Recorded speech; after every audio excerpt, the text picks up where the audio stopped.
My first goal was to make it $10,000 in less than 2.5 months. Whatever the instruction was, I did it verbatim. And that $10,000, I became the bank of my household. I said, now look, y'all, because it worked, that don't mean you got to hit me up. The What's Good Podcast. Are you ready? Your number one source to all the keys in the industry. With Brianna Javon. It's the What's Good Podcast. What's good? Hey, ladies and gents, this is your girl, Brianna Javon, and we are here with another episode of What's Good Podcast. We are in season 10, and as you voted, we are talking all things wealth management. Today, we have another guest with us, and her name is Miss Frances. How are you? How you doing? And thank you. I appreciate this. Yeah. I love this forum. I'm excited. I know we're going to get into some good topics today. But as you guys know, we do not have interviews. We have genuine conversations. And we're going to start you off with an icebreaker. You ready? Ready. Okay. Your icebreaker is, what did money mean to you in your household growing up? Security, stress, success, or something else? Security. Okay. And why was that? It was security because I grew up during a time where we had hyperinflation. It was the 70s. It was the oil embargo. And so my family and I had family meetings every week. And during those family meetings, we talked about strategy on how we're going to pull resources together. I even got a job. I became a piano player for a church. And to help the family bring in additional revenue.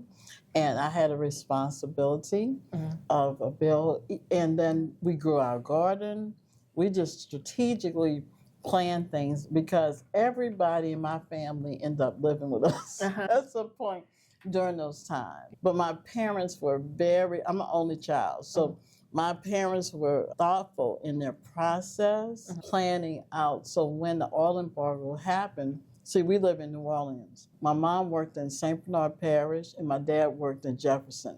So they had to work outside the parishes and then come back home. When the 70s happened, when inflation happened, we just got smart, and we looked at ways that, one, we could conserve, two, we could bring in additional revenue, too. I think that's so smart. I do want to ask you regarding your parents, what were their backgrounds for them to have that type of mindset for, okay, let's sit down, let's count our eggs? Yeah, so my dad grew up in North Louisiana, a little place called Jonesville, Louisiana. And he, World War II veteran, but he did a lot on land. So he grew up off the land. Whatever they killed, they ate. And my mom, she was a city girl. She grew up in New Orleans and went to school. So she went the education route.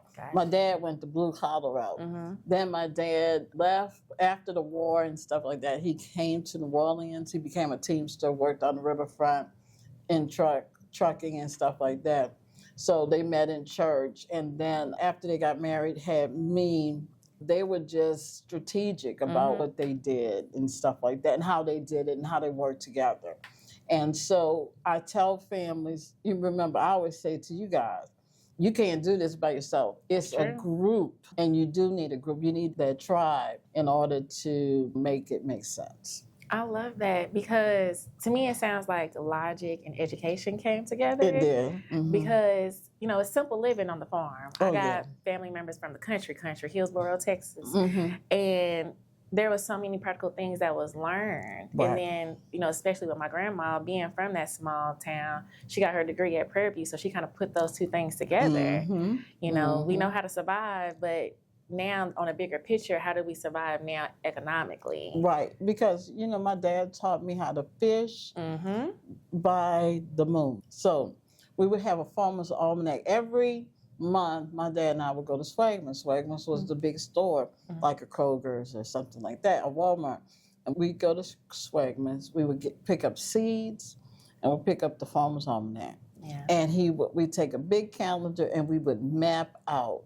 And I thought that was so fascinating because he even demonstrated to me in fishing, we had to go fishing when the moon got full versus when it was a new moon. So He said, I said, Dad, I just don't understand. Why is it we got to always fish? It's so specific. Yeah. He said, okay, babe. When he went crabbing, so he did two things. He would crab and fish. So those crabs were so small. Those fish were, he said, now you understand? I said, got it. Okay, he showed you a visual. Yeah, he showed me the visual Uh-huh. point. So I understood that. Even around Katrina, even though my dad had been deceased since 95, Katrina happened in 2005, you know, we had tomatoes and we had oranges that grew in our backyard. You know, my neighbors said they jumped the fence and they had to eat. No, who was stuck in Katrina? Yeah. Oh, I mean, they would have to be resourceful. They ate off of our trees. And we have a pecan tree. They, seriously, I never forget, I came back home to assess the property, and my neighbor next door, he said, Francis, thank God for Mr. Smith. We had tomato sandwiches every day. Because you had to survive at that point. That's right. And they went to get and they got the oranges. I said, well, you never know. Wow. Isn't that like something? You said, you never know. That's right. He said, we had to jump the fence and we pulled the tomatoes. Yeah. Yeah, they had tomato sandwiches every day. Wow. Okay, so me, Dive, now I'm getting you now that we done talked a little bit about your life. Because, okay, background, I've been a part of Miss Francis. She's had a program or two, but many programs, but the ones I've been to are just a program or two. And now I understand like the strategic side of it. Correct. Mm-hmm. Okay, so with that, we always start off our genuine conversation with who is the guest. Yeah. So for you, who is Miss Francis? I'm Francis Smith Dean. I'm originally from New Orleans, Louisiana. And as a result of my upbringing in New Orleans, I grew up in historic Pontchartrain Park. Historic Pontchartrain Park is the first Black subdivision that was in New Orleans, and that was where our middle class Blacks were. And we grew up. I went to public school from K through 6th grade, and then I went to a private, independent private Jewish school in middle school, and then I went to Catholic school, Ursuline Academy, graduated from there. And so what happened is New Orleans is based on culture, family, and tribe. Because community, and when I say tribe, it's really community. Because community meant so much to us. You know, when someone was sick, we all pulled together. When someone lost a job, we all pulled together. But we pulled together to make sure our neighbors and our friends were okay. You understand? We didn't give money, but we gave resources. So we would give food, you understand? Because people say to this day, every time I came in y'all house, y'all would say, and which we did. My dad, we had a deep freezer. My dad would say, go ahead, get whatever you want. It's back there, go ahead. That's right. He said, go get it, you know, because we never wanted a person to leave on an empty stomach. So when they didn't have all the welfare stuff, we had the resources, you know. Everybody has something. And because everybody has something, we just pulled together. So that's how I grew up. Even to the fact where when my friends, and I'm fast forward to now I'm in my 20s, my friends wanted to start an investment club. So we did.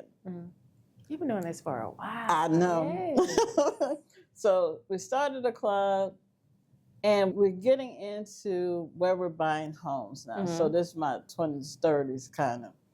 And so everybody was struggling with the down payment. Well, you know, me, I wasn't, but my friends were. And I said, okay, here's what I'm going to do.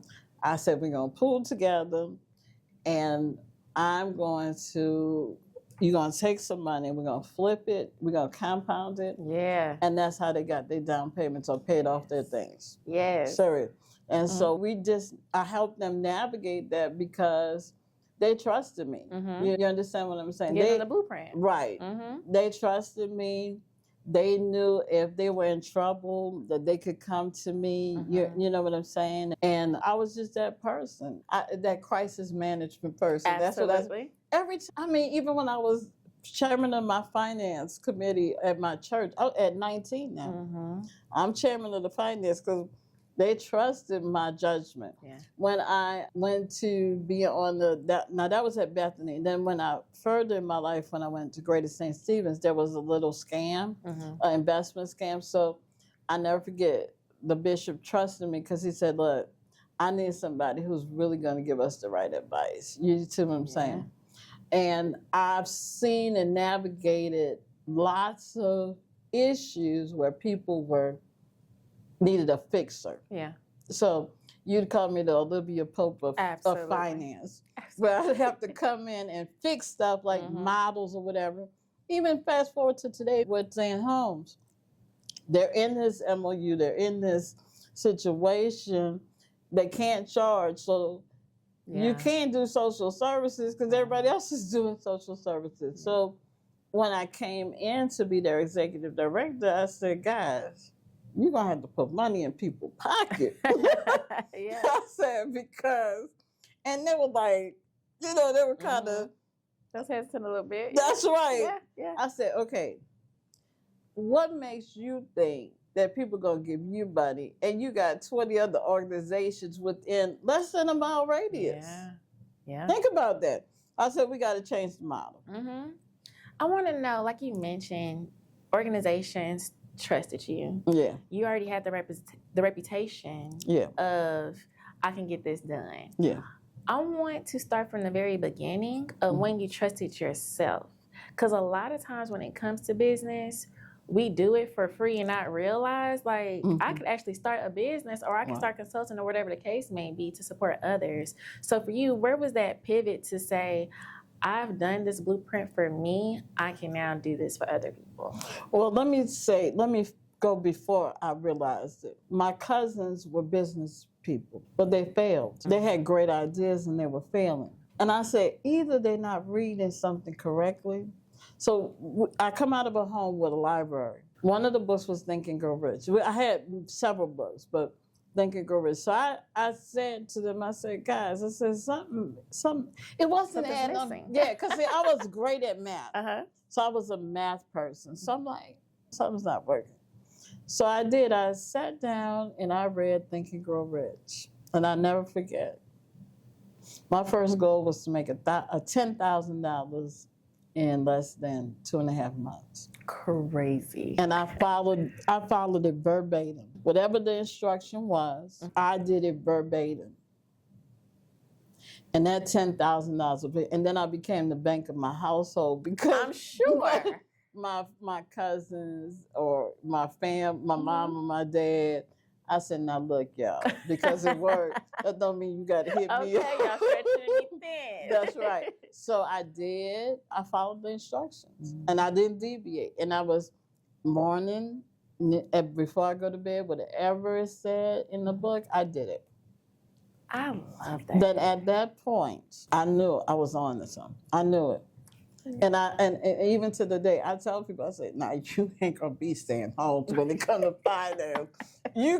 I don't care what y'all say. Because why? I know it. It's an innate ability now. Natural for you. Right. Yeah. And when I tell people that, let me say this. The street pharmaceutical salesmen give me street creds all the time. Even back home in New Orleans. They said, look, you're going to go to Miss Smith. She's going to tell you AB. And guess what? Listen and follow the directions.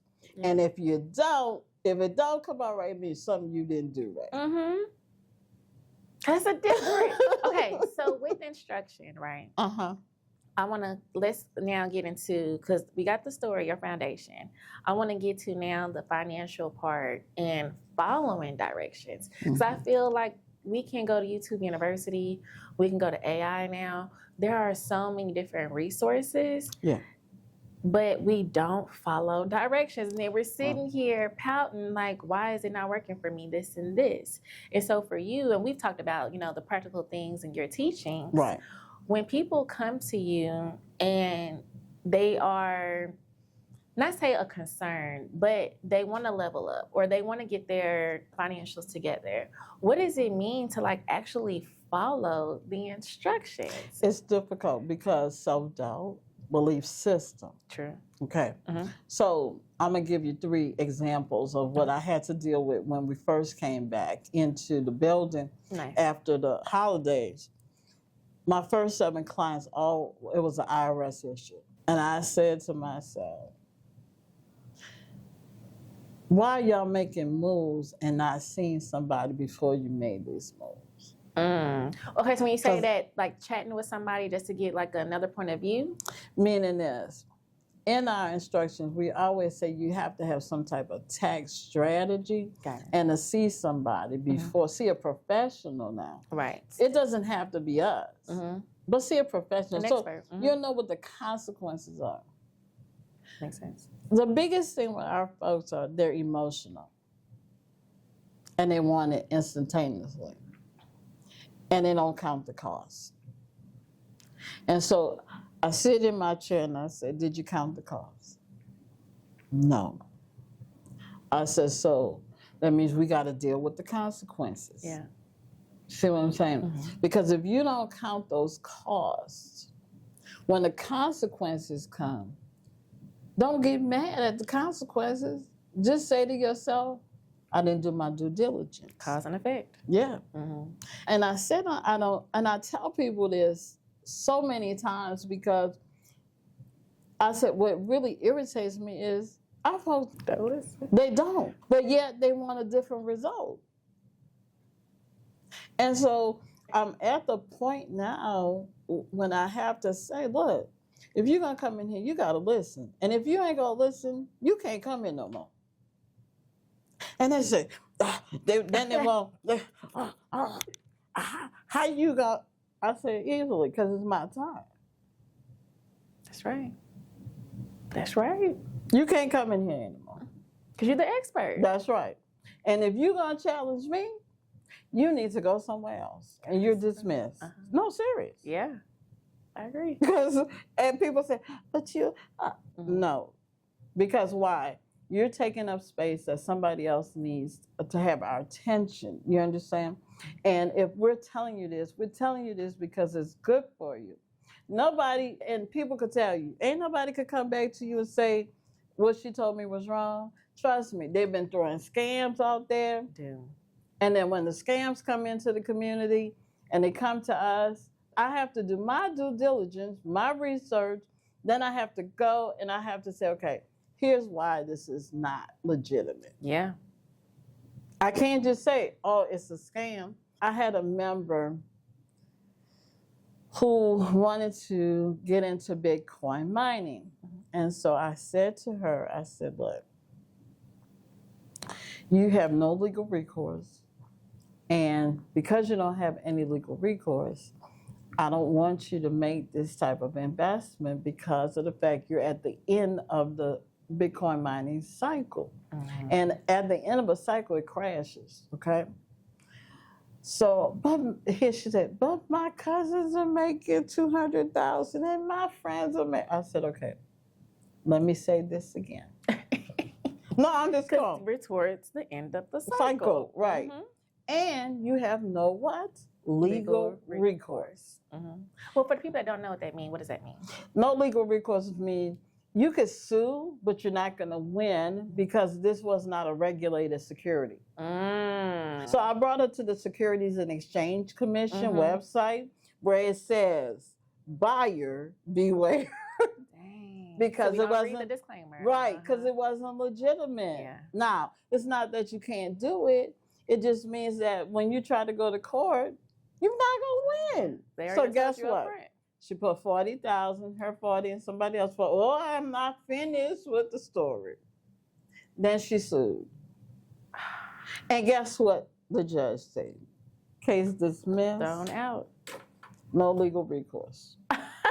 Now, what she got from me for free? Yeah. Dog. She had an $80,000 expense bill, plus flying to California for court. Other expenses. Yeah. And I kept saying, I said, babe, you don't have a legal recourse. I'm just honest with you.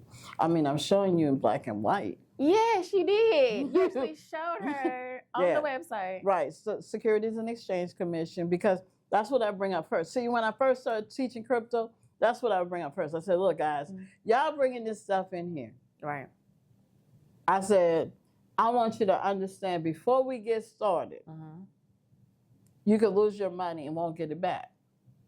That's why I had them to break up into groups, and we had to do the due diligence to understand utility. Yeah. We had to understand their treasury. We just had to understand certain aspects of crypto. You got what I'm saying? Yeah. And then how would it be useful for the blockchain? So I had like a list of 8. Then they have to read books. Like you talk about homework, you ain't seen homework. Because the books are this thick, this big. You know, I'm serious. Yeah, I believe it. And they had to do presentations and, oh no, you ain't seen the homework. So they would say, you know what? I feel like we back in school. I just don't know what degree we're getting. Well, and I have to say, I had to do that because I couldn't just put my hand up and the wind blow this way. You know, I had to show them the reason behind it. Not that, and I knew, because in 2008 when I was at Freedom Fest, I talked about autonomous. I already knew what's coming. Yeah. I already knew what's going to be here. Yeah. You understand what I'm saying? But I knew too this was a process. And with that process, we had to transition, but we had to do our due diligence. That's true. And due diligence means you had to do your homework. You had to understand who were the developers, who were these people out there. Could you talk to them? Now, we could talk to them. And I encouraged them. I said, guys, I want you to call them, talk to them. I want you to ask these questions, asking the right questions, because people a lot of times doubt your validity. Right. You understand? So, and they're trying to squash the doubt of my validity in the subject matter. I told them, I said, I challenge y'all. Because I told you, I said, I put my head on the chopper block. If I ain't the real deal, trust me, y'all can go out tomorrow and say I'm a fake. No, I did. I challenged them. I said, oh no. I said, I'm not that kind of person. I said, I'm not trying to come in here and run through this little scam. They was trying to run in everything. See the blessing circle, water mine, all of that. I said, no. I said, guys, you do not need an MLM to buy crypto. Now, I'm not an MLM hater because I understand it's a need for understanding sales and stuff like that. Right. I'm not a hater, but there's certain things you did need an MLM for when you could go direct. True. Why go through a third party when you could go direct once you understand and you obtain the knowledge? True. You see what I'm saying? And so I said to them, I said, guys, stop trying to gather people so you could get 14,000 because you got 2 people on the block. Nah, you don't need that. You don't need it.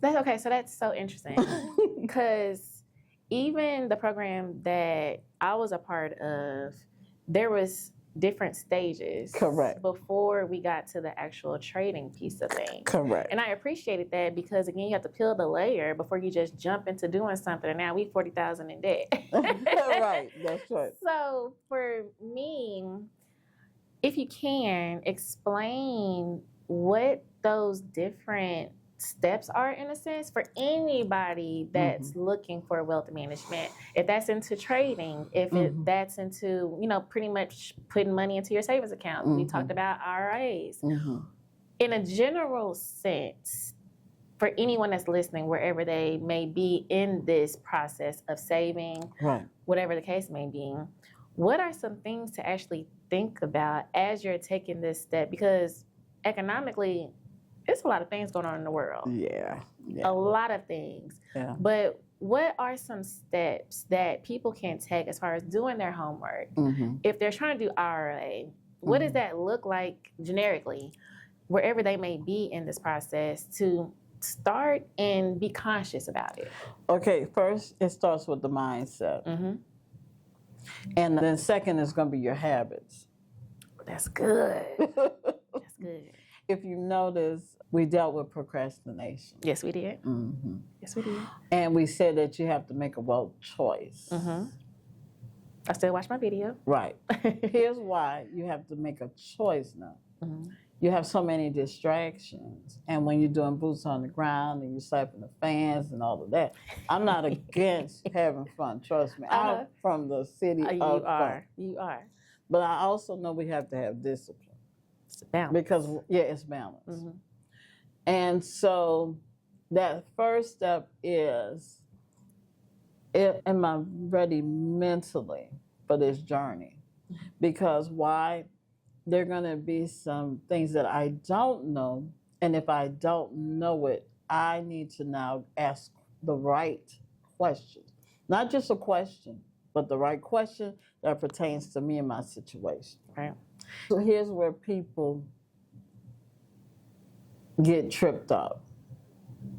And I'm not anti any agency, but I think that people have to come to non-biased people who have nothing to gain in products. Mm-hmm. Okay? Yeah. If you go to somebody and they sell products, they're going to sell you their product and they're going to tell you why it's the best. Mm-hmm. But if you come to a person like me, I'm going to tell you the truth. You see? Because I'm going to say, okay, this product has all of these fees. So if you put 100 in, only $70 is going in. Whereas if you get this product for a lower fee, $85 will go in. Which one will you choose? Right. You see what I'm saying? Yes. Yeah. And I get it because why? The salesperson has to make a living. Absolutely. And I'm not against it because I was in that industry. Mm-hmm. But again, due diligence is very important. Mm-hmm. Okay, so that's the thing. Then a habit. Oh, girl. Woo. Let me take silver and gold. Mm-hmm. I started teaching about silver and gold in 2019 to the community. Silver at the time was between $15 and $17. Mm-hmm. Gold was about $1,100. Today, a $100 bill will not buy you 1 ounce of silver. At that time, mm-hmm. a $100 bill will buy you 5 ounces. Mm-hmm. Okay? Mm-hmm. So, in teaching them, I said, guys, just be patient. Yeah. Because your ship will come in. Mm-hmm. Well, guess what?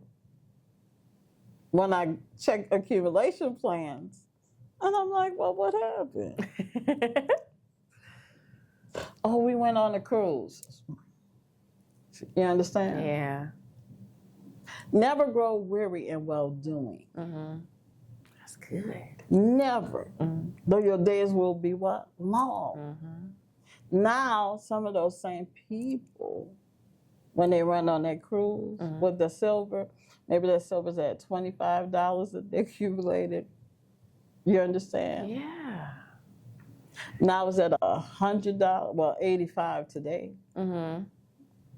But then you don't have a job, or your job cut your hours. Yeah. You see what I'm saying? Now you see what I was saying back then. Be patient. Correct. Yeah. Correct. Mm-hmm. Now, for some people, they need it because they got laid off, or they had major repairs and they didn't want to go to a payday loan. I get that. Yeah. Patience is a virtue. Mm-hmm. And I used to say I get it. They didn't know me. They had to trust me. They had to go in. They had to buy and sell and buy and sell. You understand? I get it. But when I'm telling you, and I'm showing you on the deck clock, right? The actual price of silver should be this price. Mm-hmm. But yet it's this price. And I'm telling you, somebody's suppressing that price. Mm-hmm. But one day they're going to have to stop suppressing it. I'm telling you, I would pull up that debt clock, and based on the amount of money we printed, silver ounce should have been like $700 to $900. Wow. And I'm showing them now. Mm-hmm. Again. Evidence. Yes. Mm-hmm. And they're like, oh. But then you want to come to me and say, oh, Lord. Yeah. Now you calling for him. I said, nah. Yeah. Nah. See, you thought you was slick and you didn't think I was going to find out. Yeah. But I always tell them, I said, guys, I'm going to find out because it's your behavior. Mm-hmm. And it's your behavior. And see, let me say this. When y'all know more than me, don't sit under me. Yeah. I'm serious. Yeah, that's good. When you know more than me, nah, don't sit under me. Mm-hmm. But if you know I keep coming to you with stuff that you don't know about, listen. Mm-hmm. So we had those who thought that they knew more than me. Yeah. And they was trying it. Yeah. And then they ran into those brick walls. Yeah. You see what I'm saying? Mm-hmm. That's what I love about your teaching is that it literally comes into fruition. So for an example, and I know I've shared this many times with you. Currently, there was a lot of layoffs. Yeah. She had told us these things. She was like, there's going to be a lot of layoffs. The parks are going to close. There's going to be a lot of changes. Yeah. And legit, y'all, I had no choice to listen because all the things was coming back to me. A friend of mine lost her job. The park up the street was closed. It was so much stuff. And it was like, why would you question this knowing that this has already been told to you? And so you had already placed the mindset situation on us. Right. We had gave us a book to read. I think it was Eat the Frog. Eat the Frog. That's procrastination. Right. Amazing. And then, like you mentioned, the wealth choice. This is a choice that you have to choose every day. Correct. And that still goes back to the mindset. So you structured a lot into mindset. Mm-hmm. And I think to wrap that part up, the patience, of course, is a part of the mindset. And it makes sense because if you're not getting your mind ready before we even get to the money side, when you get the money, you're not going to know how to act. See, because when you get to my class, that's the gold mining process. Yeah. And in my class, it's a lot, but it's relevant. Because let's bring up the guy who was the caterer. Mm-hmm. Yes, him. Yeah. I said, babe, you don't know your seasons, remember? Yeah. Because I brought out seasons. I said, guys, look, let me say this. Oh, that's good. Yeah, share all the CS. I said, you got to understand, I'm trying to prevent, if you go into a winter season now, I'm trying to get you to a spring and a summer so that you can save up for that winter. That's why we do trading. Mm-hmm. Plain and simple. That's why we teach investing, is because, one, you need to understand your clients are now what? Broke. Mm-hmm. Because they've been laid off. Okay, so that's number one. So now we got to shift. And so he said in class, he said, I wondered why I couldn't make no money. Mm-hmm. Now, I said to him, do you know your variable costs and your fixed costs? Mm-hmm. Those were things he didn't know. Mm-hmm. You understand? Mm-hmm. So for him, I said, now guys, let's help him understand what other things he could do, even going to local what? Farmers. Yes, we did. We did say that. You remember? I said, because what he has to do differently, because he says, as a result of increased costs, he's got to work in the business versus working on the business. Yes.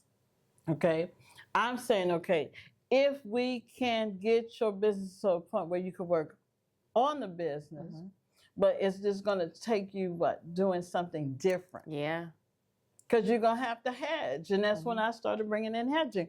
I said, guys, it's risk management. It's like insurance. When your house burned down, you have insurance. You got it? Well, your winter season is your insurance season. That's right. Got it? Mm-hmm. And so, and he's like, who's all?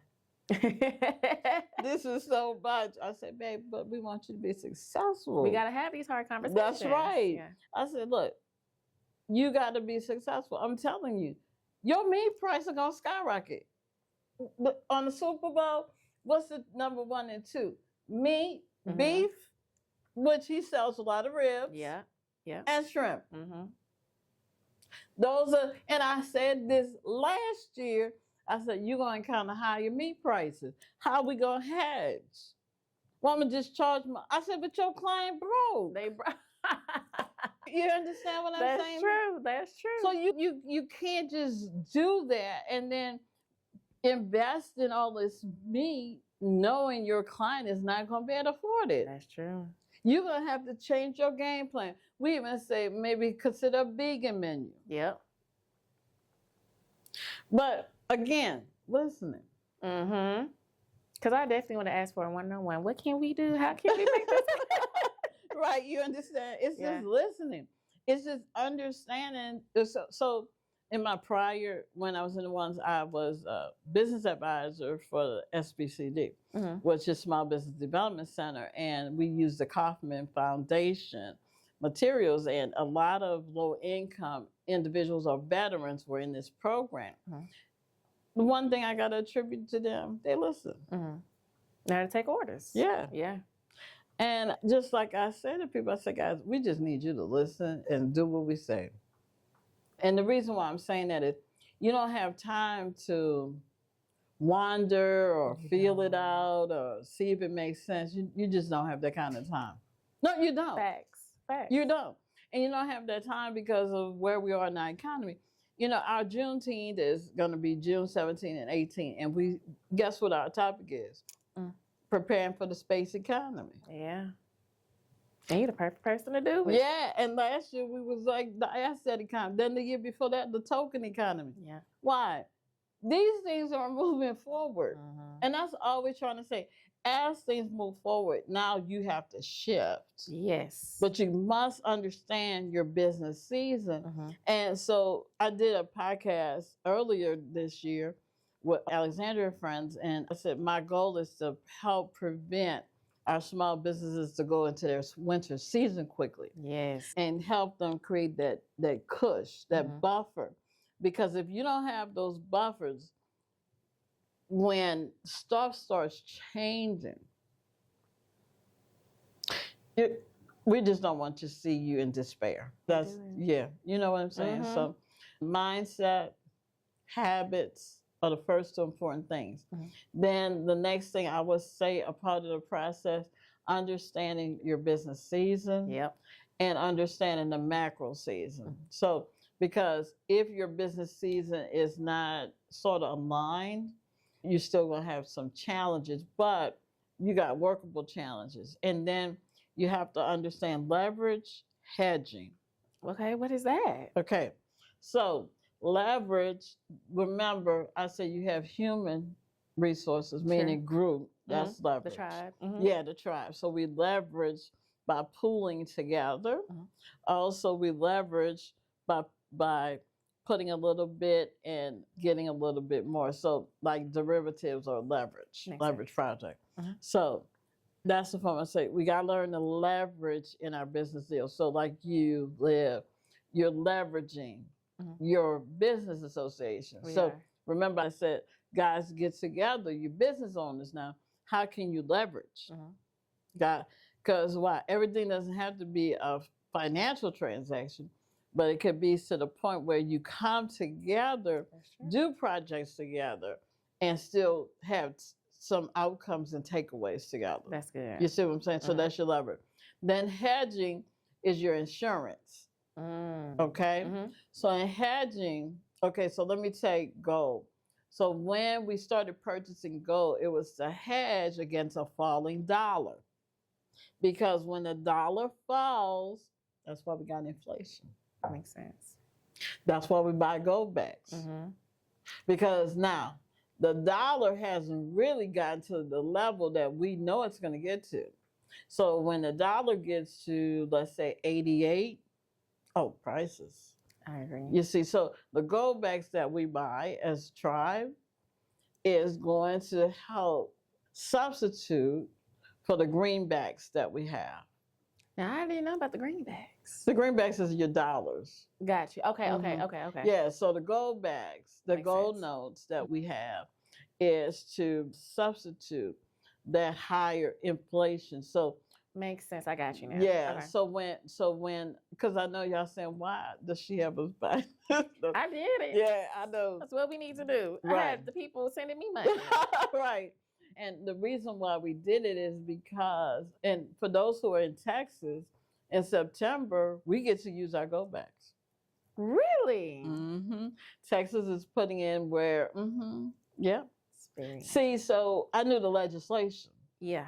And so knowing the legislation, first it was going to be like April, but they started putting in, so September is when we're going to be able to use a different form of currency, which is gold. Nah, hence, y'all already there. We already there. Right. Now, here's the good part. Remember when we started buying, it was like $6? Mm-hmm. It's like $9. Even the account, I'm not sure exactly how you say it, but the stock that we bought went up too. That's right. Yeah. Went up so because it's the cotillion effect. Okay, so the cantillon effect is you have to, when the economy shifts, you have to make sure you're in the right asset classes. Makes sense. So now we were making sure you shifted to the right asset classes because of purchasing power. Okay? So your stocks was a part of that portfolio. Your Goldbacks are part of that portfolio. Your business is a part of that portfolio. Why? Because you're insulating yourself from layoff. Because you ain't gonna fire yourself. I know that's right. We gotta keep this thing right. going. You see what I'm saying? So in doing that, it's just understanding. And a lot of times, when I'm explaining, I said, guys, we're gonna have to get to the Goldback. I think when I first explained it was like $4. When I first explained it in the class, guys, it was $4 something. Because remember, I was doing the math. By the time we went to our 12-week buying program for the tribe, it was at $6. By the time we ended, it was so. What is that telling you? Right. The dollar is what? Increasing. Yeah. Decreasing. The purchasing power. And so you were buying something that is going to protect your what? Purchasing power. Absolutely. Didn't know the state of Texas was going to start allowing a new system for its citizens. Yeah. You see what I'm saying? Yes. And so that's where we are. That's where we are. Okay, let's transition to our next segment. It's pretty much called Highs and Lows. Okay. And this is to, of course, learn from the experts. Okay. I feel like people go through things, but outside on social media and things, everything looks so perfect. And so let's start off with a high that we can celebrate with you. Any type of successes that you had incurred as being a financial business advisor, financial expert, all the things. 2025 was my year of awards. Yes, I saw it on LinkedIn. It was, but my best achievement was my partnership with the Real Estate Council and the Associate Leadership Class of 2024 when we did a rehab on the First Church. Beautiful. This was the best investment that I could ever tell anybody into the community. Have people think so highly of you that they'll come alongside and work with you. And work with them. And I mean, people donated. We had the roof, we had lumber. I mean, you just don't understand. It was just, it's so amazing. But that's because people valued what I brought into the community and to shift that mindset. And so, I'm really humbled by those who thought highly of me and admired me from afar, but who said, look, we see what you're doing and we appreciate it. So for me, 2025 was such I'm grateful. I'm grateful and I'm humble because you never know who's watching. That's number one, but you never know who appreciates what you do for the community. Because the low part, and let me deal with the low part, is when people try to stop your momentum. And at first I didn't get it, but then I had to You know, somebody said to me, they said, you came into a very hard place, which is South Dallas. And in coming into this place, you wasn't talking what everybody else was talking. So it's like breaking up the fallow ground. So that was that hard place for me. Because it's like, how do I break through this mindset? And I get it. I get it now. At the time I didn't, because I was like a bulldozer. You better get up there. Yeah. You know what I'm saying? But now I do get it. It had to soften you up a little bit. Yeah, I get it because of the fact that when people don't understand, pride prevents them from coming to you so that they can. Here's what people say, well, where you come from? You know, but it's okay. It's okay because they don't understand, you know. And I feel with that, like, even with me meeting you, what's meant to be is what's meant to be. That's true. That's true. Regardless. You're right. Because I saw you at the deck. Right. And I had to leave for whatever reason. I was like, I need to follow up with this woman. Like, who is she? And then I came back. Yeah, because I was meeting somebody. Because she had came from California. And me and her were supposed to meet up. So we went outside. We went inside. And it was just so much. And I couldn't find you no more. And so I went upstairs. And I saw somebody I knew. And she was like, how did you enjoy everything? And I was like, well, Miss Francis, I need to find her. And she was like, oh, girl, here goes her LinkedIn. And that's how I found you. That's right. And then from there, y'all know Comerica's my home. Yeah. I was backing up and I was parking in my car. And the next thing I know, I see this lady, she walking. She minded her business. I said, is that Miss Francis? I'll go into Comerica. I was like, dang, she probably in a meeting or something. And I go in the room and there she is. I was like, yes, Lord, like this is the day. You got to go talk to this woman, whatever happens. Yeah. But with that being stated, I think, you know, of course, what's meant for you is what's meant for you. And God is going to push you in a situation to where you don't have to chase it. No, you don't. You don't have to prove yourself. Like, people will know your worth when they see you. That's true. Even though you're from New Orleans and you're coming into South Dallas. When I tell people I was doing wealth management, are you gonna have Miss Francis? Are you gonna have Miss Francis? Are you gonna, like, you're not even in the room, and they making sure that I have you on the. I was like, yes, I got Miss Francis. I got Miss Francis. And I just love that about you because you don't, like, your work speaks for itself. Yeah. And I don't know if anybody's told you that, but I just think you carry that confidence, and even with that confidence, it comes with a long resume. Yeah. A very long resume. So even though you did have to pivot in the new seat, I think that happens with anything. That's true. That's true. You're going to have to pivot. But I think where God has you, it's only going to continue to develop and continue to do great things. And, you know, I love the community. I love all the community that you guys brought from Cosign. Because I know when I came in, everybody was like, okay. You know, me and Liv were a part of the top 3. I know. I said, and then I said, okay, guys, I'm just going to give it to you like it is. Yeah. You know what I'm saying? Because I want to see you succeed. That's the bottom line. I want to see you succeed. I want to see you get to a point in your business where you succeed. I don't think y'all understand. I have so many of my students from New Orleans who contact me, who say how much they talk about how I was a high school Algebra 2 teacher when I started teaching the stock market games. And to see them, oh, girl, I can't, I mean, I go visit them at their homes. And to see they were single parents, teenage moms and dads, and just to see them now is just, and then the fact that and then they got their families on board. I know I did my job. You do? I mean, you did and do it. Yeah, did and do it. Yeah, I knew it. You know what I'm saying? Because you can't make this up. You understand? You can't fabricate this. You know, they were like, look, you in Dallas? I'm telling my homeboy.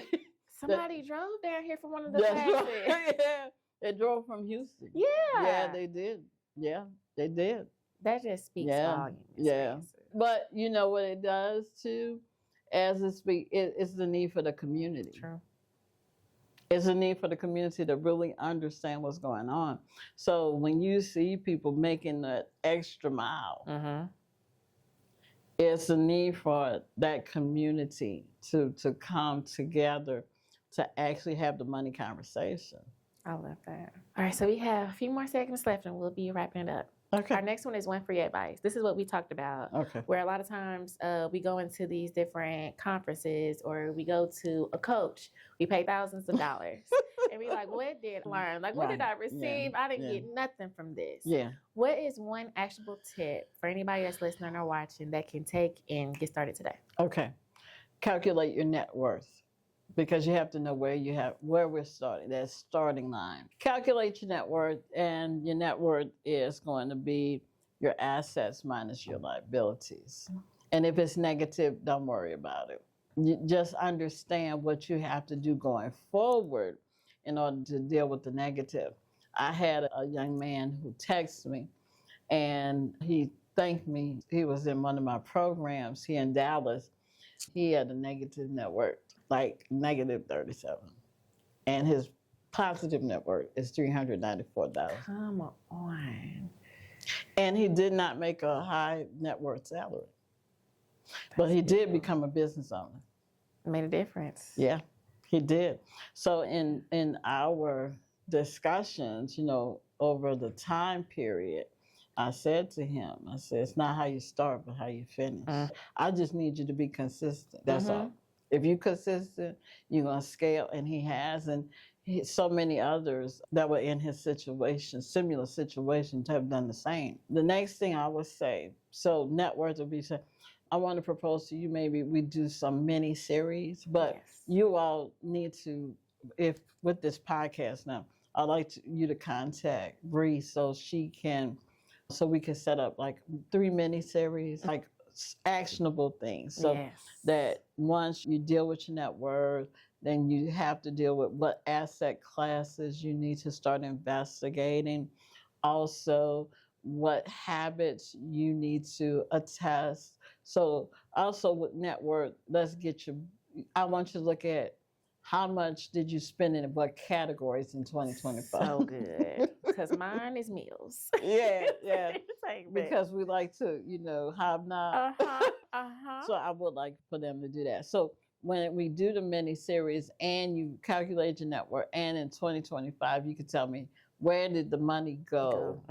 You know what I'm saying? Then that's a start. That's a workable plan. That's good. That's workable.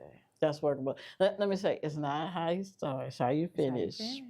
But you got to acknowledge, too. You so do. that makes sense. You do. You have to acknowledge it. Okay, so tell the people how to get in contact with you, websites, LinkedIn, and we'll also have this on our show notes as well. Right, and let me give you my Zan Wesley Holmes, but in show notes, we'll put in the financial educator because that's what came here to Dallas is the financial educator. So at Zan Wesley Holmes, telephone number 214-324-4443 is the Zan Wesley Holmes. And you could go to www.zwhjcoc.org.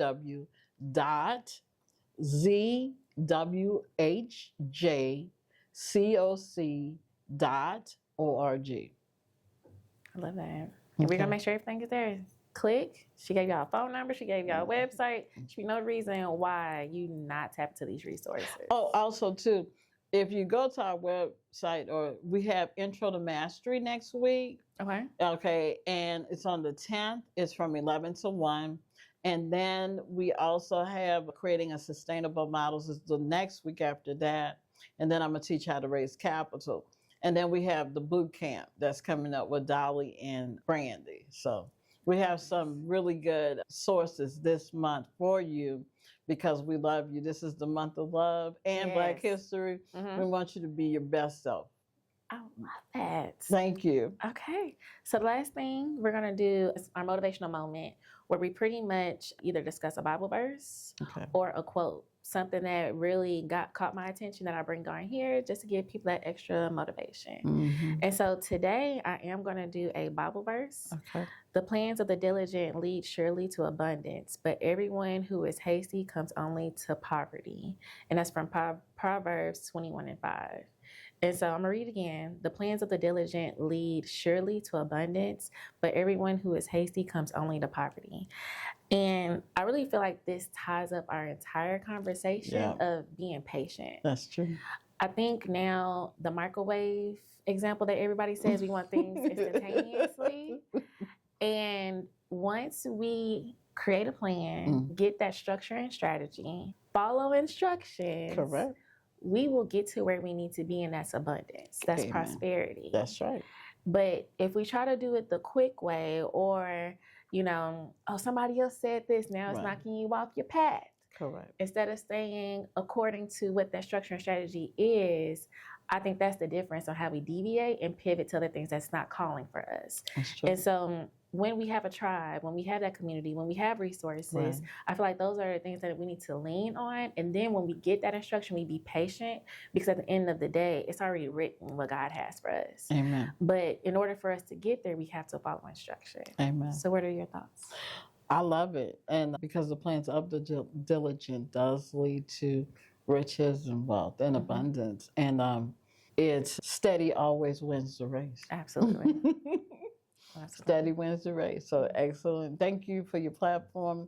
Thank you guys for requesting wealth management. I look forward to it. Again, contact Brianna, let her know if you all want us to do a mini series. And like I told you, I'll sponsor it. Okay? Exciting times. Okay. But with that being stated, that's the end of the episode, y'all. So y'all have y'all's instructions. And so if you're listening to this morning, noon, evening, or night, thank you for supporting the What's Good podcast, and we will see you guys next time. Bye-bye. Bye. Thanks for joining us for another episode of What's Good podcast with your girl, Brianna Javon. If you found today's discussion inspiring, don't forget to hit the subscribe button on your preferred podcast platform. Explore additional resources on our website at whatsgood-productions.com and find our social media links listed in the show notes. Stay tuned for more captivating stories ahead. Until next time, stay blessed and keep uplifting your community.